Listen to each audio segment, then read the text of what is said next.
Photo video తీసిన తీసుకో right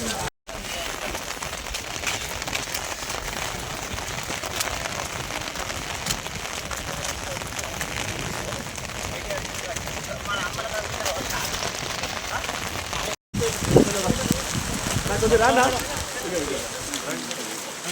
కొద్దిగా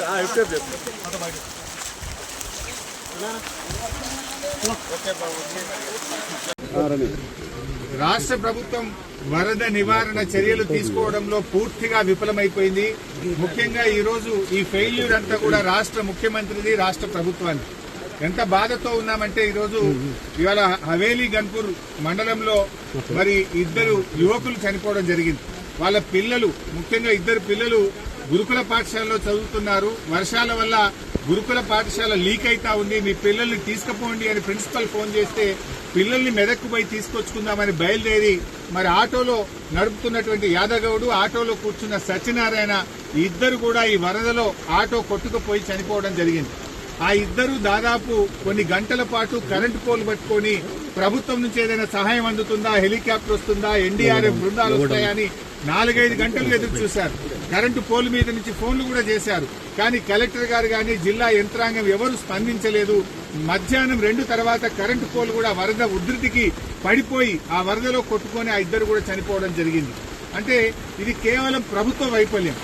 నిన్న ఒక మంత్రి గారు మాట్లాడుతూ అంటాడు, హెలికాప్టర్ అంత అవసరమైతే తప్ప వాడద్దట, మీరు మాత్రం పెళ్లిళ్లకు వాడండి, బీహార్ లో రాజకీయాల కోసం వాడండి, మీ సొంత కార్యక్రమాలకు వాడుకోండి. ఆనాడు ఖమ్మం జిల్లాలో కూడా హెలికాప్టర్ పంపకపోతే ప్రాణాలు పోయినాయి. ఇవాళ మెదక్ జిల్లాలో కూడా సకాలంలో హెలికాప్టర్ రాక ప్రజల ప్రాణాలు పోయినాయి. అంటే ప్రభుత్వం ముందస్తు చర్యలు తీసుకోలేదు. నిజాం సాగర్ లో ఈ వరద ఉధృతిని చూసి గేట్లెత్తి ముందుగానే నిజాం సాగర్ ను ఖాళీ చేసి ఉంటే బ్యాక్ వాటర్ లో ఇంత నష్టం జరిగి ఉండేది కాదు. అటు ఇంజనీరింగ్ లోపం ఉంది, ప్రభుత్వ వైఫల్యం ఉంది. నిన్న ముఖ్యమంత్రి గారు ఇంత వరదలు వస్తుంటే వీడియో కాన్ఫరెన్స్ పెట్టి అత్యవసరంగా రివ్యూ చేయాల్సిన ముఖ్యమంత్రి ఆయన మూసీ సుందరీకరణ రివ్యూ చేస్తున్నాడు. ఇవాళ పొద్దున్న లేచి ఆటల పోటీల గురించి రివ్యూ చేస్తుంది. ఒక దిక్కు ప్రజల ప్రాణాలు పోతున్నాయి, తాగడానికి నీళ్లు లేవు. హవేలీ గన్పూర్ లో నిన్నటి నుంచి కరెంటు లేక 7-8 గ్రామాల ప్రజలు మంచినీళ్లు లేక వర్షపు నీళ్లను ప్లేట్లలో, గ్లాసులలో పట్టుకొని తాగుతున్న పరిస్థితి ఉన్నది. ఇవాళ రేపు అంటు రోగాలు ప్రబలేటువంటి అవకాశం ఉంది. వచ్చే 24 గంటలు ఇంకా పెద్ద ఎత్తున వర్షాలున్నాయని వాతావరణ శాఖ చెప్తా ఉంది. ప్రజలు ఇబ్బందుల్లో ఉన్నారు. ప్రభుత్వం ఇప్పటికైనా మేల్కొని అత్యవసర చర్యలు చేపట్టి ప్రజలను కాపాడుకోవాలి.